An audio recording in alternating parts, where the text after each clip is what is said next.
by Arganissima, New York. Your exotic skin, hair, and beauty source, and your one-stop shop for all your natural and organic skin and hair care, featuring authentic organic Moroccan oil and prickly pear seed oil and much more. Bringing you only the best, straight from the source and proudly produced in the USA. So what are you waiting for? Shop today at www.arganissima.com. Arganissima, New York. Your beauty is our duty. Coming up next is Double Impact.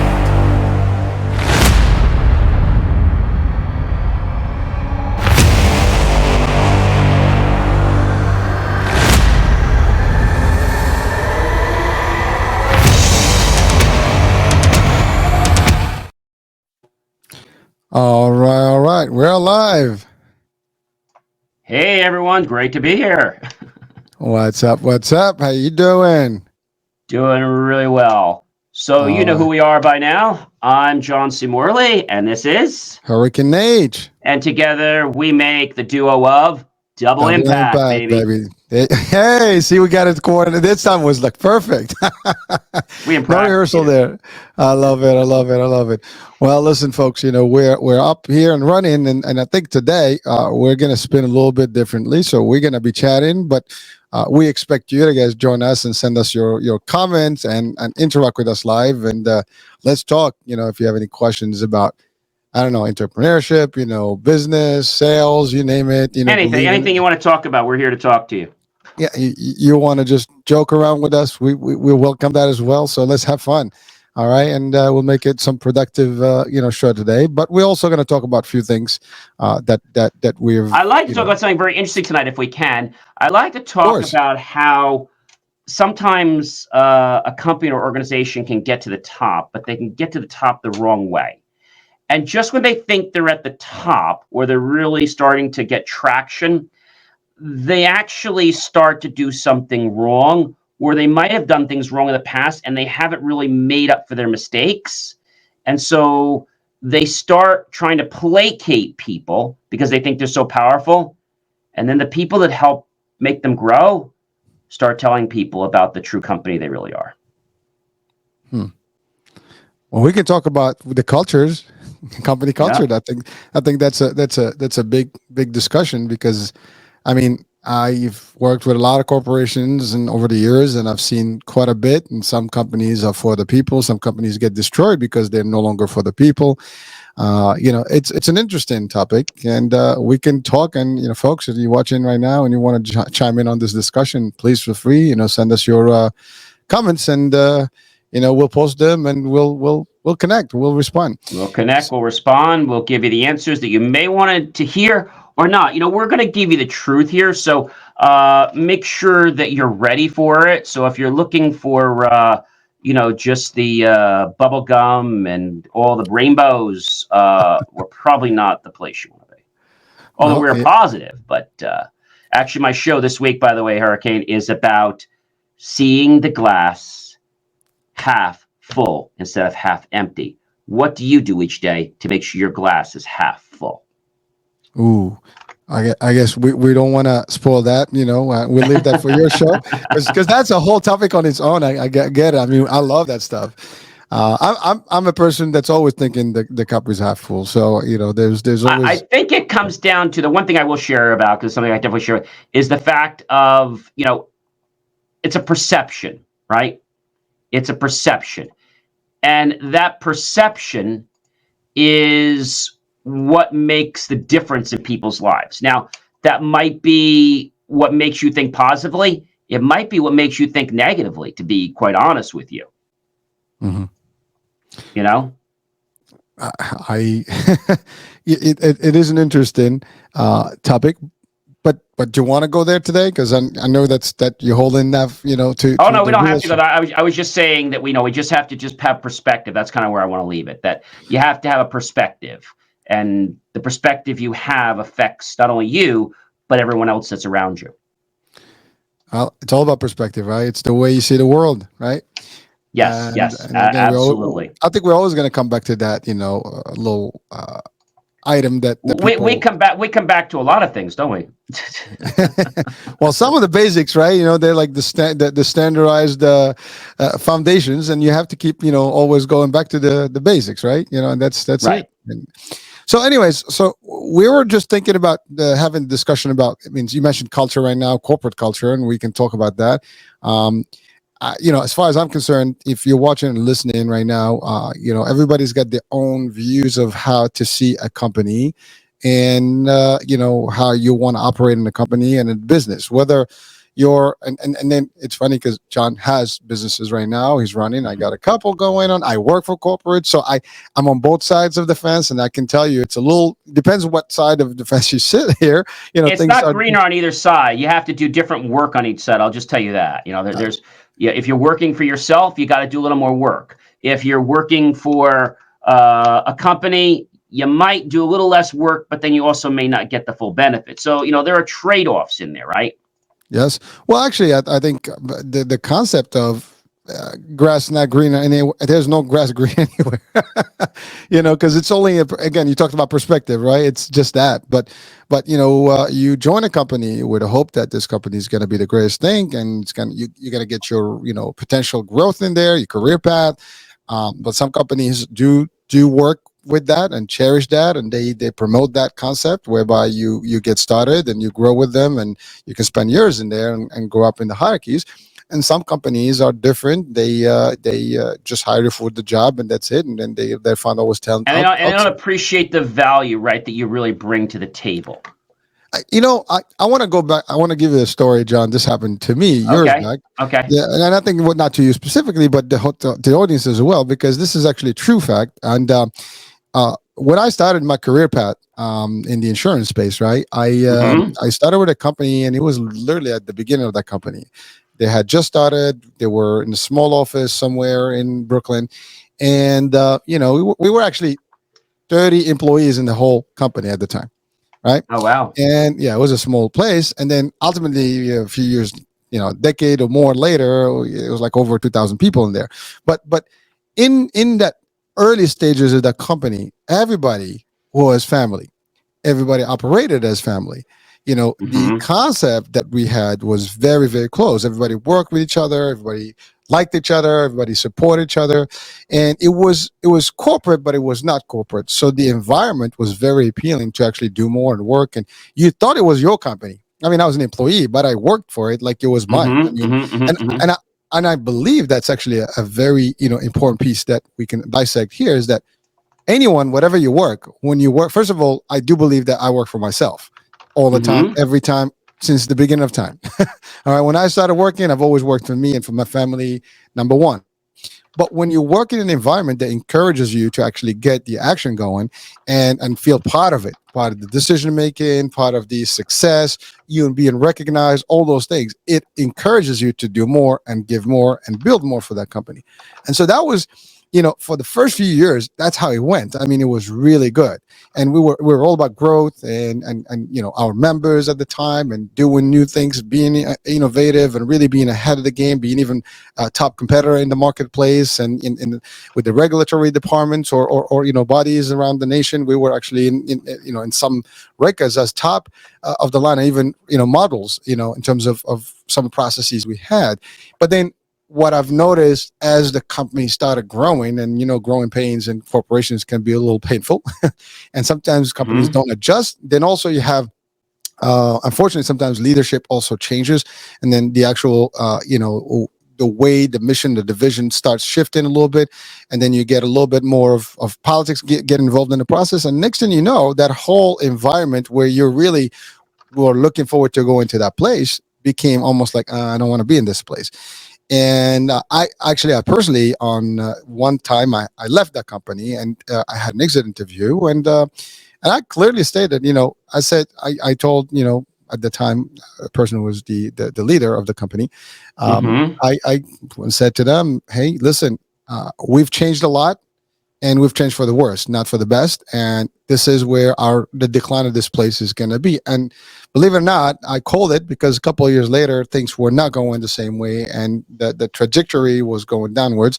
Eventually, the company has, got bought up and everything. But the concept that I'm sharing here is really something for all of us, for viewers here and audiences today, is that you want to look for a place where you want to be part of the company, feel part of the company, feel that you are being liked. And I'm not talking about like, in the typical sense, meaning that you are, what do you call it? Valued. I think that's the key word here. So valued for who you are, for what you're bringing to the company, and supported.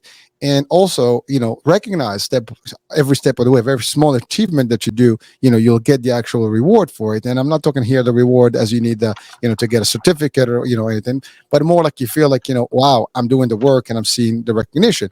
If there's a position that's opening up and maybe that's something that you qualify for and you go for it, they should see the value that you're going to come up and, raise to the occasion there and make it work. And so that's kind of like just, and I'll stop there. And John, any interaction, at least this is from the corporate side, and then we can talk from the ownership or the I guess the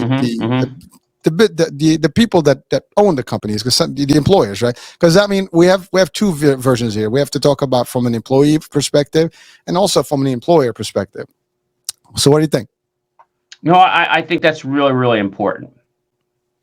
I think for whatever reason, people don't understand that there is an employee perspective and then there is an owner perspective. But a lot of people, for whatever reason, they just believe that when they're on the employee side that it's easy, or because the employer has it easy. But I'm telling you, they don't have it easy. Okay, they don't have it easy. You may think that they have it so easy because they get to do certain things, but you don't realize what you don't see. And I think that's probably the biggest thing I have to share with you. You don't realize what you don't see. And by not realizing what you don't see is quite important. You know what I'm saying? Yes. It's quite important. And so when we think about that, I think as a person, you'll understand that sometimes people see something a certain way, but then you know what happens? They get frustrated. They get frustrated because something doesn't work the way they want it to work. And then they just think, well, it's really easy. I can just do whatever I want. But, really you can't. And if you're somebody, we've talked about this before, HH, if you're not disciplined, right, then you're going to have a lot of problems working for yourself. Do you agree? Oh, definitely. I mean, and I think that's probably why the majority of people wind up working for an employer versus doing their own thing. Because in a company, there's structure. You have to come in. You got to do this. There's tasks. This delegation. There's stuff that's being given to you and assigned to you, tasks and stuff. And there's also checks and balances. But if you do this on your own, it is tough because you have to actually, to your point, be organized, be literally super calculating your minutes of the day, because every single minute that goes on, you have to do certain things. And if you're really just all over the map, that stuff is not going to work. And running a business, is not simple stuff. And for a lot of people, that whoever has not had a business, they might not know this, but first of all, it's an investment, right, of money. Absolutely. And you, if you see, and that's the other thing, you need to see results. And sometimes if you don't see results right away, it becomes very frustrating. And before you know it, you start giving up. And so it's a long-term commitment, and you have to actually probably do more than the average person, that works for a corporation, because you got to move faster on all directions, and you have to put more hours. That's the other thing. People think that, I'm going to go do my own business and I'm just not going to work, and I'll be like somewhere on the beach and the business is going to be booming. Maybe if you do investment, that might work, in a way, and that depends what kind of investment you go in. But if you're really operating a live business, I think the challenge here is that you need to be part of that business. And until you get it running and in cruise control, and you have some people that you can trust to be at the helm of that, like on a ship, for example, the captain can go and hang out while the ship's still running smooth, you're still going to be in charge, which means you will take years before you get to that point. and of course yours depends here. I mean, it's variable depending on who and what kind of type of business you have, but the Correct. fact of the matter, it's going to take time. I mean, John, you're a serial entrepreneur. You've had so Hmm. many companies, and I remember our first show. You talked about how you started since you were younger, Hmm. and you went on your own business and helped out and all the stuff with the family, and when you're talking about that, that's talking about discipline. That's pure discipline. Not everybody has that. As a matter of fact, even in employees, sometimes people don't show up and they're late and this and that. So there's always a challenge, in this, and that's just human nature because we need to get organized. School, for example, tries to teach you that, right? You need to show up at a certain time. You have classes, you got to be there. There's tardiness, there's absenteeism, and all the stuff that's being monitored, and those are the measures that they kind of keep you, on checkpoint. If you're the boss, well, who's Hmm. going to check you, right? You know what? I'm just gonna wake up late today. I'll start at 12. And at 12, like I'm not too in it today. Maybe tomorrow. And then if you go with this attitude, forget about it. Your business going down the tubes, man. So, John. I think that's the main thing to understand is that it is something that people need to embrace, and that when they see something, they think that well, they see a price thing like, well, you're charging a lot for that. Well, you don't realize, first of all, it's another business, number one. Second of all, they don't realize that not only is that cost got to pay for lights, employees, insurance, and so many other things. Until you own a business, you don't really know what a business costs. Does that make sense? That's right, and it's not cheap, right? I mean, people don't realize but just the infrastructure. Now, even if you have it at home, it is still a cost to it. I mean, just to set up your whatever you're doing, right? It's going to take a lot of investment, and it's your hard-earned money that is being in play.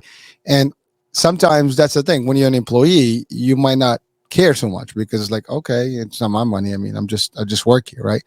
But that's why I gave that example when I started in this particular company. I mean, we believed that it was ours. We were given that feeling that this is your future. This is you're investing, you put in your time, and you'll get something out of it. And now, ultimately, we can talk stories about what that means and what that taught me overall over the years. And that's where I'm always balanced between having my own and working for corporations. So it's both ways, and I understand both dynamics, and I try to balance between those two, and I understand it from both sides. So employee employer kind of concept, and if you're running something and you want to get results, you need to behave a certain way, right? You talked about habits, right? Last time, I Yes, think that's exactly right. you got to keep the right habits and you got to work on those habits, and you got to maintain. It's not just let's do this and wing it. It doesn't happen that way. Nothing gets winged, and it doesn't matter what kind of business you're in. So, John, I uh, think I think I think I think I said a mouthful there. well, there's quite a bit. Um, yeah, again, so again, we can continue in terms of the culture. Now we talked about just the feeling of like a business when you get into the business, whether how you can operate and whether you feel part of it or not, and whether you see a path to success and growth. I think everybody. I mean, that's something installed in us as career paths. When you go to school, right, the first thing you get, and you, especially when you have high school and things like that, they start, almost preparing you for this, right? And you're going to get into this corporate world and you're going to start the ladder, right? And there's nothing wrong with that. The majority actually starts there, and that's where they're going, right? And you might choose a career path that catapults you a little bit to the next level and next level, and maybe to the highest level. I mean, I for one, for example, I can say it, that was my thing. I wanted to actually to climb that ladder of corporate and make it to whatever my expertise is, to one of the highest points. And that was my vision, or at least my way of looking at my growth, until a certain point where I realized that's great, and I've done that, been there, done that, but it's something to diversify. Now let's do some more stuff, because I also have the philosophy of never put all your eggs in one basket. That's why I'm always in a lot of hats, right? And I wear a lot of hats. So, but that's a concept, right? So Yes. so so having you um, in your mind thinking that I want to do this to grow specifically in this particular company, you need to do due diligence, because first things first, right? You want to go into this corporation for whatever job that you apply in. And this is one thing that people sometimes when you go to an interview, you're looking at it from what they're doing. They're interviewing you, and it's a two-way street. You're also interviewing them, and this could be for you. It may not be for you. Sometimes most of the candidates, yeah, and I've seen this personally, they don't ask about. They just asked about. They expect you to ask the questions and do the stuff, but they don't ask the right questions, or they don't ask anything about the company and where they see themselves, and therefore they're not really sure about where they get into. Right? Like if you ask the right questions, sometimes you will know that maybe this is not the place I want to be. The culture is definitely not going to be good. How's the culture? Right? Is this a dictatorship culture? Is this a company that doesn't care? Am I even going to grow in this company? Is there room for growth in here? That's a big one, right? Is this like a micromanagement kind of environment where I cannot breathe, or I cannot do? Is this a company where I can be dressed relaxed, so all these things could be things that we can ask for. Is there a tuition reimbursement for school? Many things. Some of these technical questions, are being taught in interview, classes and trainings. But really, the key here is in a discussion. Also, the person that you might be reporting to, is that someone that you want to report to? I mean, if I meet with you, John, and you're drilling me in the interview, that's great. But I'm not feeling you, and it's not a good vibe. Why would I, even accept the job? Now, people accept job because sometimes Absolutely. they need the money, right? Or they're desperate to make the money, and that's sometimes the wrong decision. I know we all work for the money because we need to survive. I mean, life costs. There's nothing for free, and you have to be able to afford certain things, and depends on your lifestyle, whatever. You definitely want to make sure that you have a stream of income. But if you're doing this the wrong way, or you select and you settle in, that's a problem. You can go to 10 interviews and then get the right company that you're not going to leave from, or you can go to one interview and then settle for the job and wind up quitting in 2 months or 3 months, or even being terminated. Not a good place, not a good choice. It's about, like you said, it's about the culture. But I was telling people this before. When you bring people to your company, be slow to hire and fast to fire. You might say, gee, why the heck would you take forever? Because I need the people. I know you need the people, but if you hire the wrong people, I know because I've done this, it's so expensive. Now, after you get your people, which I consider your core people, then you might need some day workers. That's possible. You have labor jobs, so you have to hire these gig workers. The problem is you also can't hire gig workers until you have core feet of staff on the ground that can manage those let's say transient or temporary workers.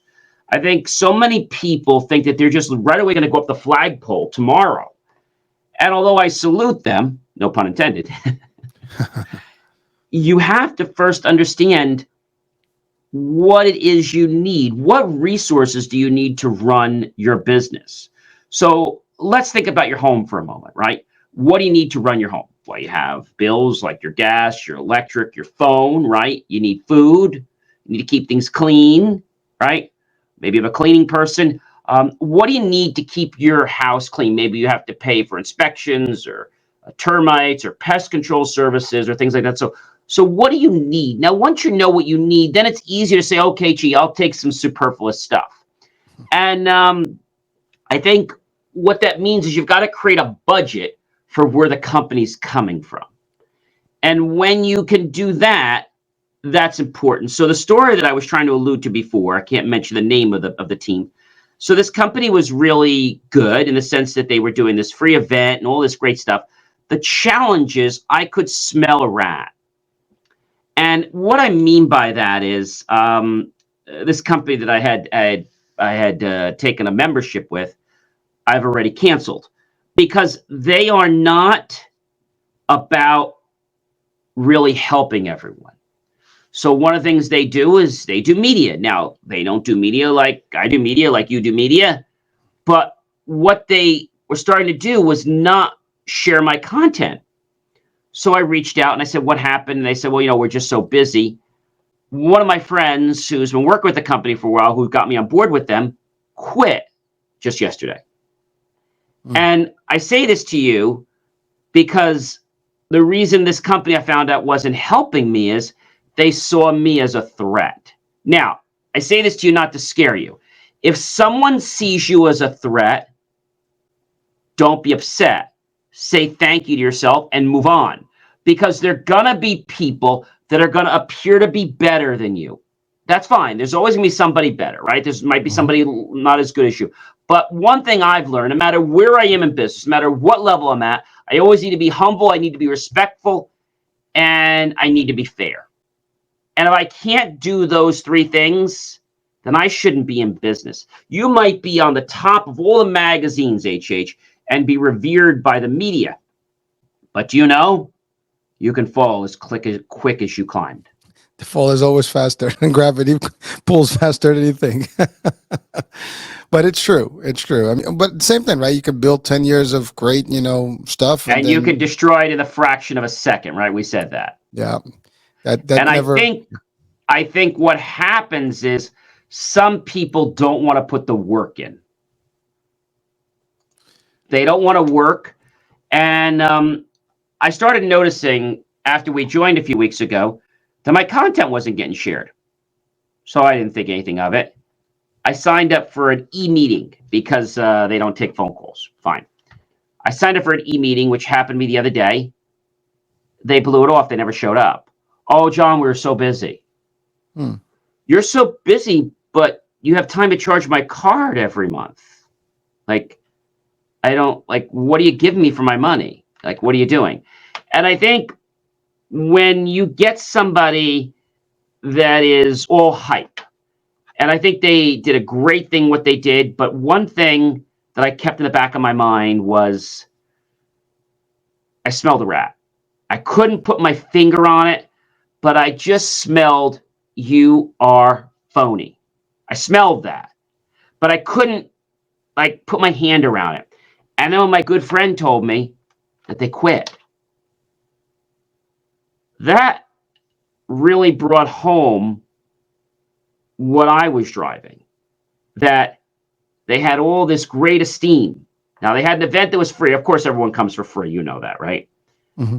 But how many people are going to come back when you charge? Right? And it's easy to get some media coverage. That's not hard. But if you don't deliver time in, time out, again and again and again, you know what's going to happen? People are going to start talking about you. Oh, you know that company? Oh, you know that company? And it's not a matter that you're not the best. What matters is you're not being true to what you're doing. I mean, I don't need to be a Steven Spielberg producer tomorrow, but it's important that if I'm producing great quality content, that I do that I don't neglect on what I promise my clients. And I think when you sell somebody a bag of goods and you suddenly, I don't want to say fall off the earth, but suddenly start to have fallouts with yourself and other team members, that's an indication to me that that company's probably going to fall apart. That's very, very sad. And unfortunately, it happens. And you just hit on a very, deep topic there, because the concept of delivering the goods is all about what business is all about, right? It's amazing. You got to deliver. You got to under promise, ladies and gentlemen, and you got to over deliver. And if you're tired of me hearing that, well, then too bad. You have to deliver time in and time out. Now, could there be times when you can't deliver because of an emergency? Sure. But if you're somebody who doesn't deliver time in and time out, like let's take Yelp, for example, right? None of us probably have a 10-star on Yelp. The reason we don't have a 10-star on Yelp is because we have a lot of, I won't use nice names, but a lot of people that are not really fair. A lot of people that are looking for nothing, right? Looking for something for nothing. I'll give you an example. About 15 years ago, there was a guy who called us and he wanted some help doing upgrades. You know how long this was. From Windows, I believe it was Windows, we had Windows 7, but he wanted to go from Windows XP to Windows 7. Okay? And that's a little bit of an upgrade if you don't have the right equipment. And so we were going through some information with him and sharing some information. He says, well, how would you go about doing that? I said, well, when you hire us, we'll be happy to tell you. Oh, so you really don't know? No, we know.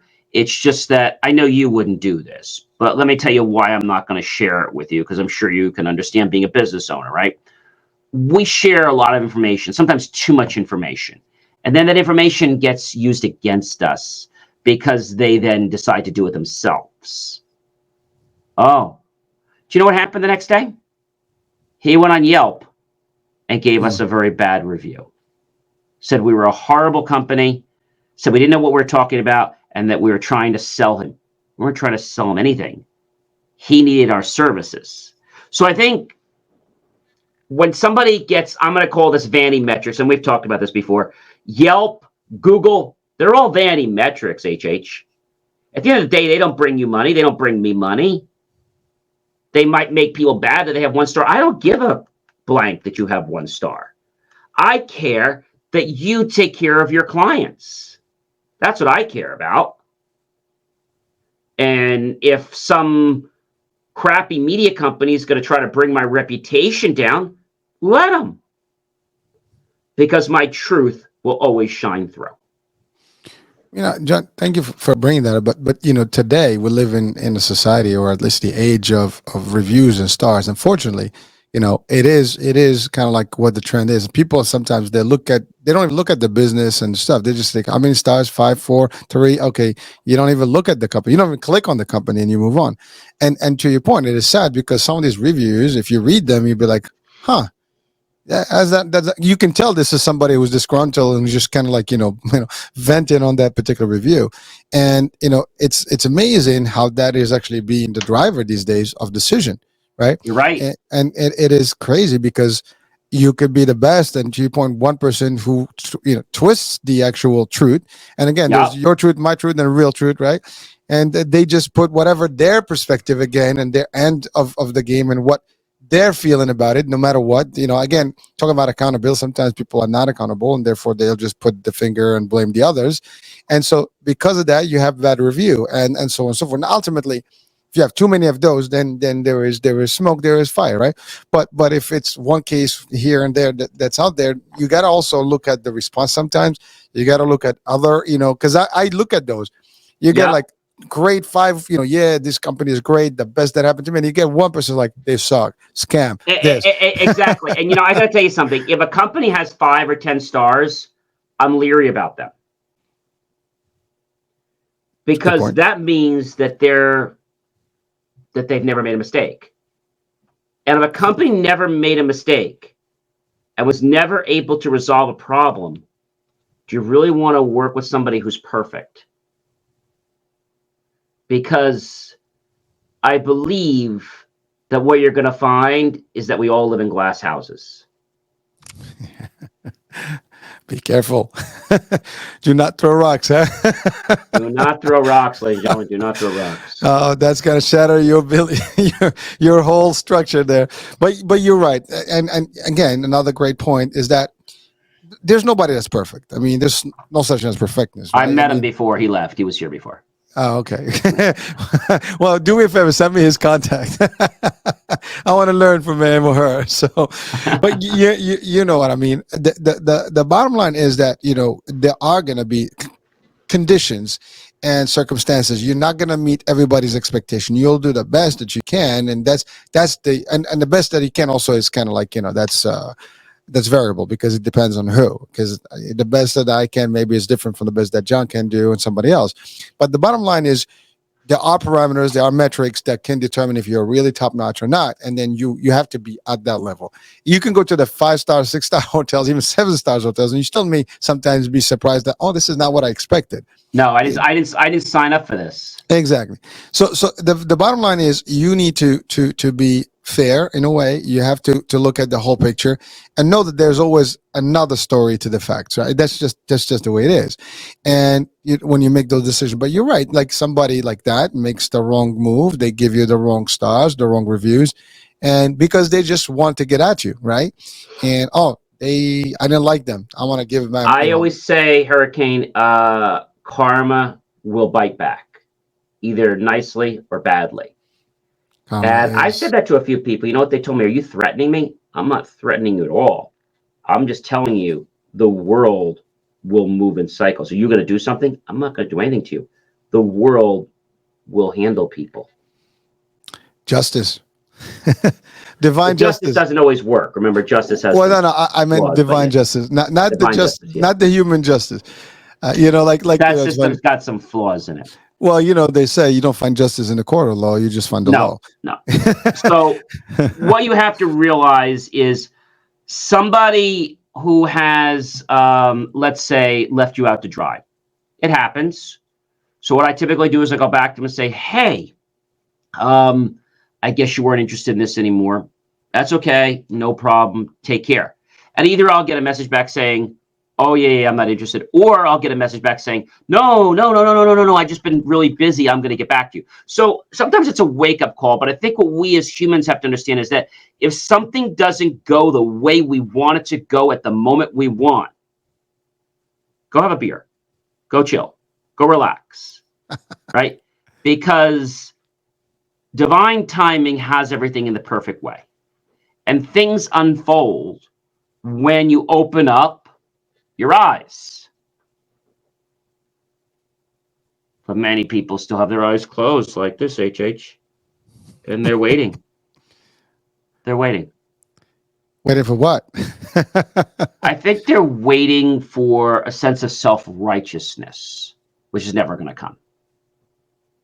Yeah. It's tough.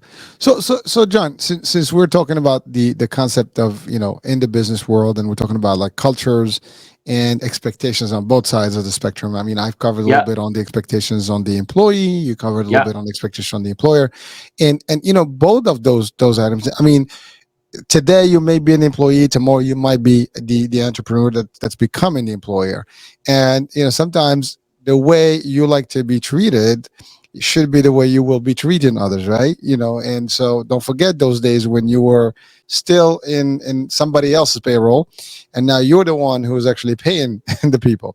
That's an interesting, concept where you have to be talking about justice, because again, to your point, karma will get back at you very quickly. It will.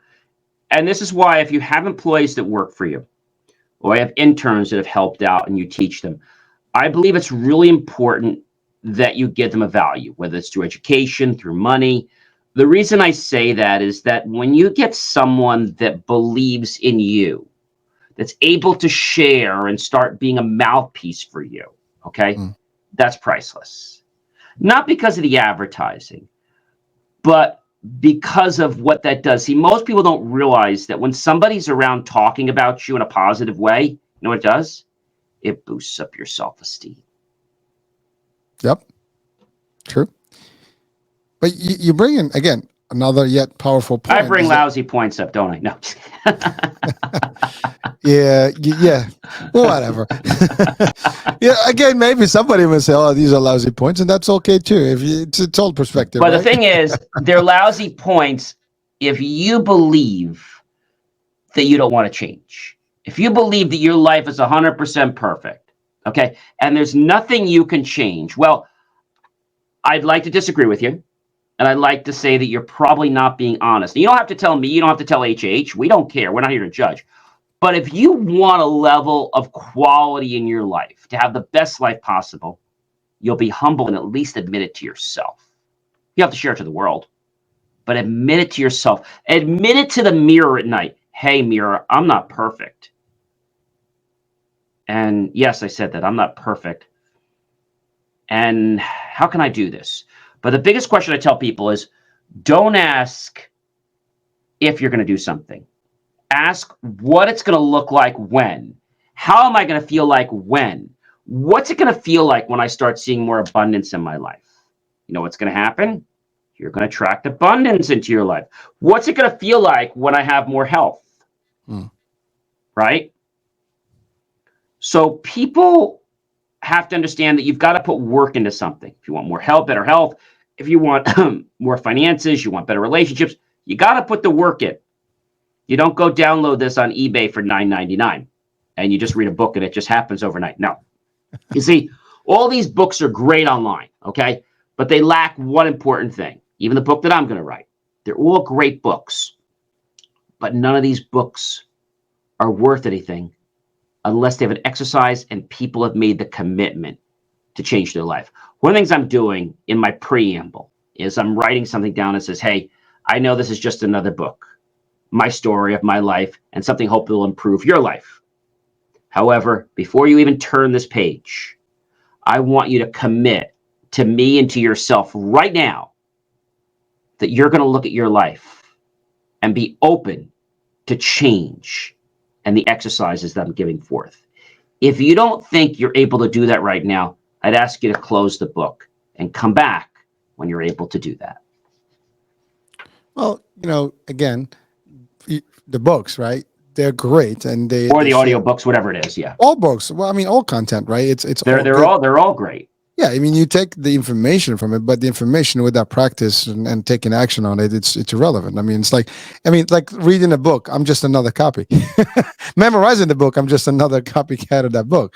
But practicing and executing on whatever I learned from that book. That's why, for example, there's practice and theory, right? A book is Right. theory. The practice is putting it in play. You take it on the road and you take it on the show and you make it work. And you're right. If there is no practical exercise that you can do, what's the benefit of it? Now you might learn different tricks and what's the point? Again, you learn them, you got to execute on them, you got to use them in real and maybe put them to the test. Maybe you disagree, maybe the results are different, but unless you do, you're not going to know. And you're right, there's so many books that that are out there, audio, visual, audio, regular, print, whatever. You got podcasts, shows, whatever. It's all available. It's a matter of taking that information and taking it and working with it. Bottom line, that's it. You wanted to say something there? No, I'm just saying the point that, everybody wants something in their life, even if they say they don't. I wanted to lose weight. I want to stay healthy, right? And people come to me every day and say, John, that's fantastic. You did that. Who did you do it for? What do you mean? I did it for myself. Some people do it because they're trying to attract a mate. They do it for those reasons. If you're doing things in your life for someone else, don't do them. Because everything you do will elude you from this point forward. And you'll be living more of a life that lies and traps you. You're never going to get the opportunity to live a life that will make you happy, not someone else. Wow. We still have 15 minutes. This would have been a good Oh, close to sorry. the show. that was good. That was good. That's a tough comeback there. But it is an important value there because you're right. I mean, you got to do it. You got to do it with conviction. It has to be for you. It has to be fulfilling. And you can do everything for everybody. And, people will eventually drop you dead. Unfortunately, that's just the nature. They will. And when somebody drops you, okay, or they don't connect with you anymore, don't chase them. They're either going to come back to you or they're not. And I believe that's all for the best because there's so many people out there, HH, that have their hand out like this and they don't want a piece of candy. I can tell you that right now. They're looking for something else. And I have to say that this is not about earning money. This is about self-worth and your value.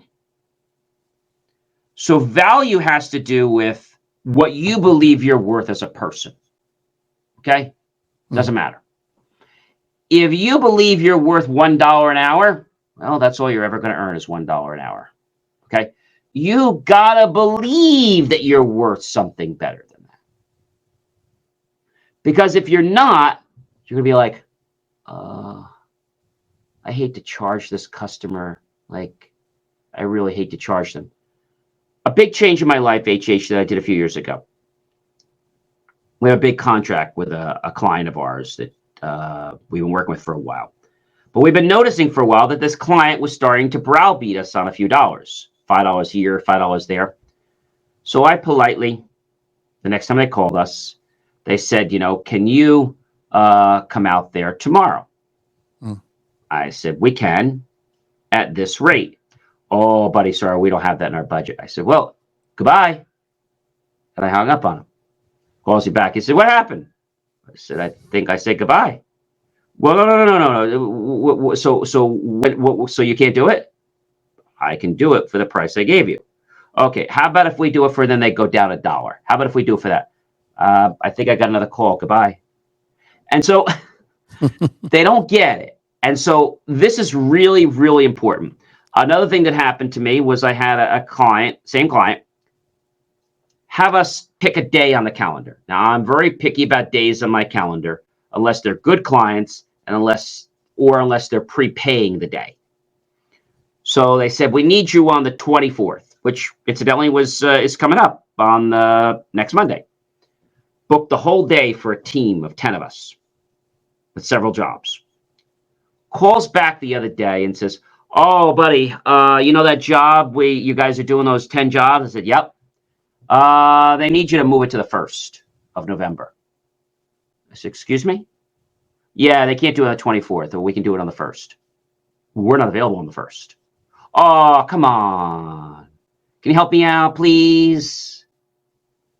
And they try to placate you. And the old John many years would be like, all right, you know what? I'll help you. Now I'm just like, no, I'm really busy. So unless you are going to be doing something, then I think you need to be, changing how you talk with me, because I'm not going to take your calls after I've hung up on you 3 times. I'm not interested in talking with you anymore on this. And I think they feel that if they're going to wear you down. So my message here, HH, is don't let them wear you down. You might think that you're never going to get a call. You might think that you're being rude. You're not. So I went to the one person and I said to them, look, don't you ever do that again. Don't you ever book me for X jobs again. Okay? Don't you ever do that. I said, and because of what you did, you've screwed yourself. I will, and my company will never book a time with you that is not already available. So we're never going to move a client around for you. We're not doing it. So if we have work, you're now demoted to a filler client, which means that if we have work time, we'll help you. But it'll be on our schedule and our budget. They didn't like that. Another lady I talked to called me from the team. Oh, John, what's wrong? What's the matter with you? No, I put my foot down because you people don't listen. And you think you can just step on me and it's done. It's over. Why are you like that? Why are you being so mean like that? Because you people are abusing my company and I.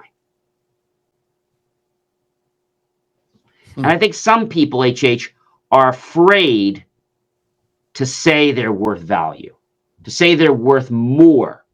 Maybe the market says you're worth $10 an hour, but you're worth more than that. Don't let the market tell you what you should be charging. This is what I charge. If you don't like it, maybe you should call someone else. Well, that is an important, piece of advice across the board. I think, you're talking about it from the perspective of a business and a principle of business. And even if you're a freelancer or you're a gig worker, same thing applies there, HH. Yes, exactly. Individually, as an employee, you're being hired for a position that you have an expertise, and you don't settle for less just because. You have, because here's the thing, you dilute. It's like almost like you're cheaping up your own value. You decrease and you devaluating yourself. That's not a cool thing, And then next time you want to ask for money, you'll be like, well, you can do it for less. Why should I pay you more?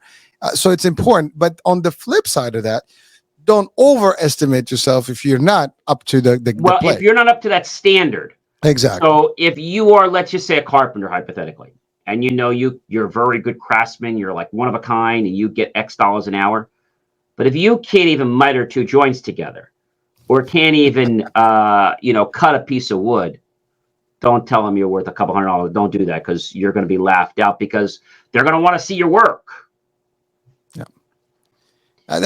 What also I learned in the last 2 days is that when somebody is not willing to help you, you know what that means? They're afraid of you. They feel that you're going to rise above them. And you might. But I would think that's a great thing. Taking a little analogy of looking at your brick wall there. Every brick that's in a wall, okay, is carefully selected. Some are red, some are brown, all to form a different pattern. In your life, you need to pick, not your family, you need to pick the vendors, the people, the relationships, the contacts that you want in your brick wall. Because you can only have so many bricks in your wall, but you want the best bricks in your wall.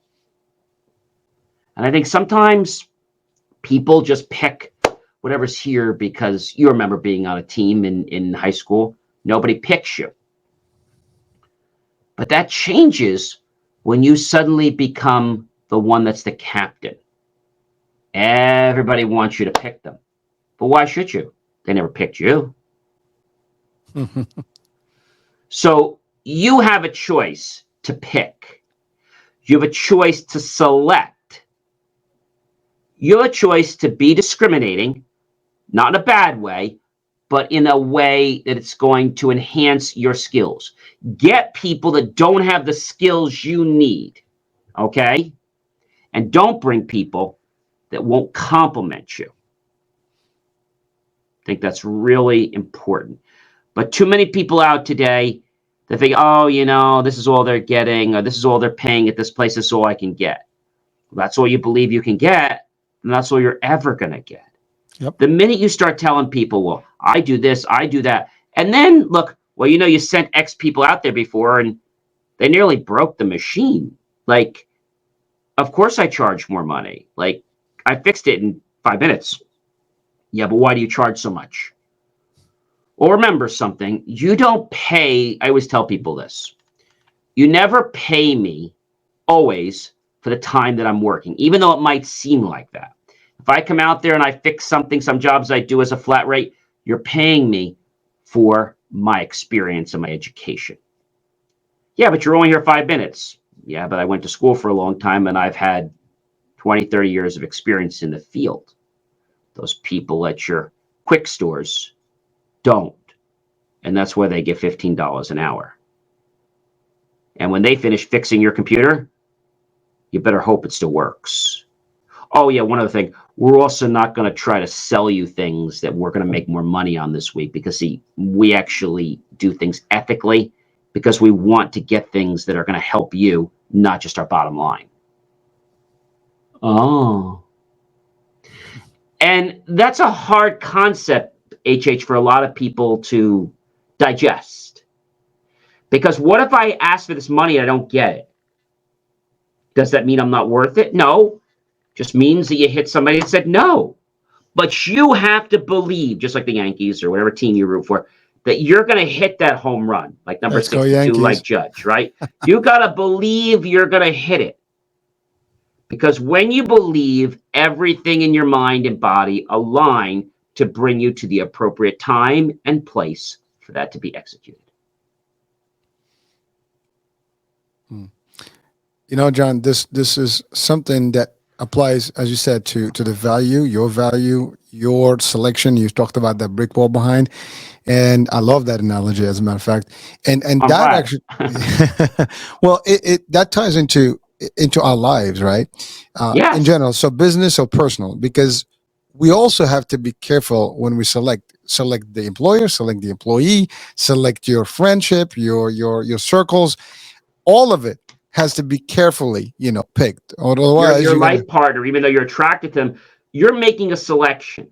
Once that person's in your family, you don't pick who's in the family, who's your brother and sister. You don't pick that. So pick wise once correctly, and you'll never be dissatisfied with what you have. Yep. And also from a business perspective, you pick the right people around you, that your circles, I mean, the people that are positive, the people are going to motivate you, the people are going to support you, the people are going to see your value and always pump you up, as opposed to the people like, you're worth nothing. What do you think? Who are you? You're going to think you're going to take the world, whatever. And then that's it. So they just demoralize you. And the next thing you know, you're not doing it. And so again, selection is key and your circles are key. And these are all concepts that, some of you probably watching and listening right now, you're like, oh, you guys are preaching to the choir. We know these things. Yeah, I mean, we all know these things, but unfortunately, we don't practice them. But do you practice them?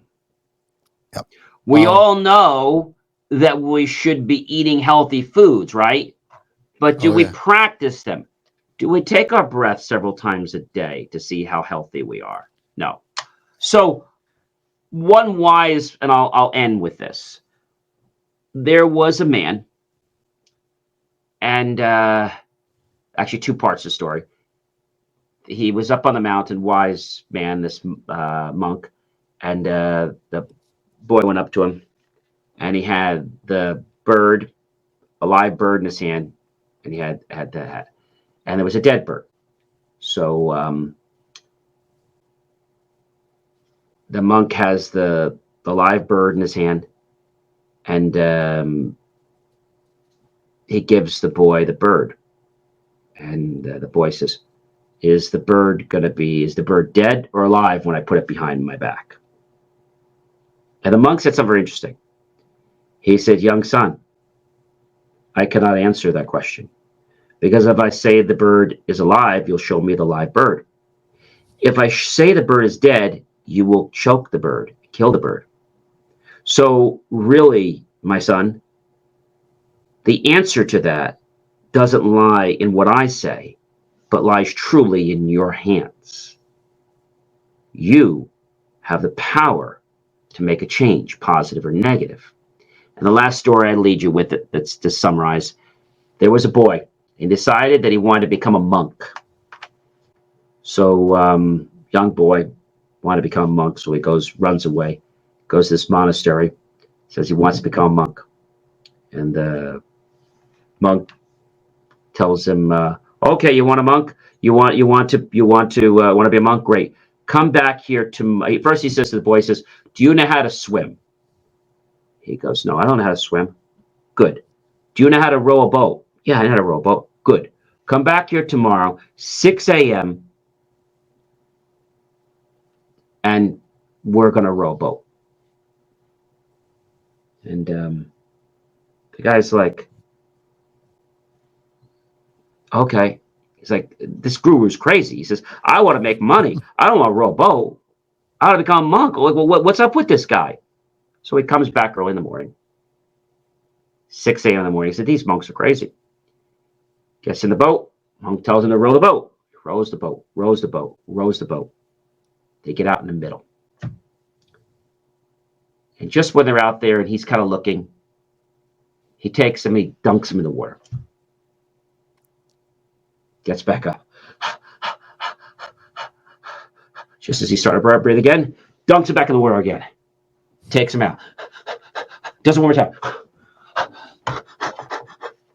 Because these people are tough here in the East. And they goes, what is it that you wanted when you came back up? I don't know. I just want to. I just wanted to. I guess I just wanted to breathe. Just wanted to live. Exactly. Young son, you don't want to become a monk. When you put as much energy into wanting to breathe, you'll be successful. And when you decide, when you're 100 years old, to come back and have that much vigor to become a monk, I'll make you a monk. So I send you away with this blessing. And that is, when you start to believe and you start to put the same amount of desire and passion into breathing in life, that's when your creations will become a success. Wow. We got some wisdom going on here with the guru business. I love it. I love it. Well. Listen, I mean, I think our audiences got the drift and the message here. It is important, very important that sometimes we put things to practice. We have to believe. We have to. Again, I love your concept of believe and achieve. So it never fails. I put my hat on tonight. It's right here. Oh yeah, there we go. So again, I think it's funny because you always somehow, somewhere, you come back to the same model. It is our life, and anybody that wants to be obstinate and avoid it, they're either people that shouldn't be in my life, or they're people that actually recircle and say, you know what? Maybe I should start believing. It's a very subtle twist. But as we're almost out of time here, I leave you with one new nuance, and that is, if you guys are looking for even more content from me, believemeachieve.com. I'm very happy to announce that I have now got on back to my faithful writing journeys again. And not only do I write for clients, as I always have, I'm now writing for my businesses on a regular basis several times a week. I've launched 6 new articles, and just on my LinkedIn article for tech, I think we have about 217 subscribers in just a couple days. So I've got all kinds of stuff like hackers are after your data, how to network, script kiddies are after your data, what is SEO, search engine optimization, 600 to 1,200 word compositions that if you really take the time to read, they're going to impart some knowledge on you without you knowing it. Well, John, keep up the great work as always. And folks, you're watching, listening. This is an hour that we have some fun here, and we share some wisdom and some of our expertise here, or at least some of our opinion. Either way, take it for what it's worth. But do check the description of the show, because there's a lot of stuff in there, and all the links that John is mentioning are there. You can click on there, and you can travel around, and he's all over. I mean, there's so much stuff that's available through him and through his work, and in the network. So there's so much wealth here of knowledge and just principles that you could put to play and practice. So why not take advantage of it? Like, again, and you haven't been watching the show tonight, ladies and gentlemen. I hope you've been living the show. I like that. That's powerful. Yeah, nice. Well, we were hoping that some folks will interact with us and we're going to keep doing this. It's maybe next time. Yeah, it's going to be live, and we're going to make sure that we're announcing it this time in advance, so this way people can be reminded of the show. I think that's people that are maybe on the fence about interacting, and I say this to them today. There's no right or wrong way to interact with us. We just ask you to be courteous, but maybe you're afraid about saying something. You don't want somebody to see you. So what I would say to you is, you have a question about something in life, you can phrase it in a generality. So if you're afraid about the situation, girlfriend, boyfriend, or something at work, you don't have to tell us where it is. You can just tell us you're having an issue with this, or you don't agree with that. And you don't even have to tell us the context. And you can still gain some wise information from HH and I. And again, we'll give you our answers based on our, we come from different, walks of lives, different expertises and stuff. So you'll get a nice little, full three-dimensional purpose here, like stuff, so you can use it. And again, why not? And then you can ask other people and just make up your own concept out of it. That's all. So again, we expect hopefully that next week we'll do a pre-show introduction. Therefore, like you'll basically have an announcement in advance, so this way just to keep you posted. But it will be at 7 p.m. On Monday. It will be live, and again, it will be Facebook, LinkedIn, Twitch, Twitter, and what else? And we're hoping to have a good and YouTube. We're hoping to have a good holiday party, hopefully, in either Thanksgiving. Maybe we'll do a Thanksgiving show, because we're so grateful to be here with each other, and all the information we're sharing. We're going to do a gratitude show. Hope you'll join us.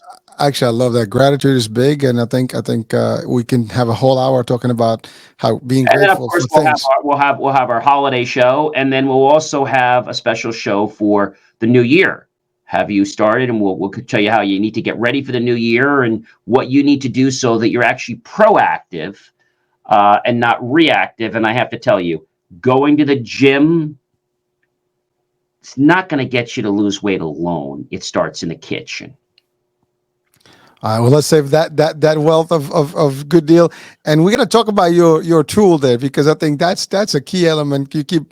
I think we should just promote that thing. I mean, they should give you some sort of some sort of what do you call it, the sponsorship there, because you're always up there with that thing. So hey, we'll talk about that as well. We're going to do a video. I haven't reached them yet, but we're going to do a video and say to them, hey, because we do that with some people. Someone will say yes or no. So I think when they see some of the work, maybe, but they're a European company, so they're kind of funny. Oh, all right. Well, that's different. But hey, listen, maybe they want more of that product in the States, so maybe it's an opportunity to promote them. You know, Yes. it certainly sounds like a great tool. So hey, why not? A lot of people can use it. It is, and I was so happy. I'm at a 1. I got to go home and have dinner. So I had gotten a chicken cordon bleu the other night. I had 2 pinwheels on Saturday, 2 pinwheels last night, 2 pinwheels tonight, and I had carrot cake, a third last night, a third the night before, and the last third tonight. You just gave me a little munchies right now. All right, John, I think it's time to wrap it up. All yours, baby. It's been great being with you. I'm John C. Morley, serial entrepreneur, and you are? Hurricane Age. And together we are Double Impact. That's it. We'll see you guys next Monday. That's a week before all the Halloween trick-or-treaters, so don't tell us you can't come because of that. And, on the 31st, if you can't make it because you're out, blasting the neighborhood, you can always watch the show later on. Nope, it's all over the place. With all your Folks, candy, Bye, everyone. Have a good night. Easy. Bye-bye.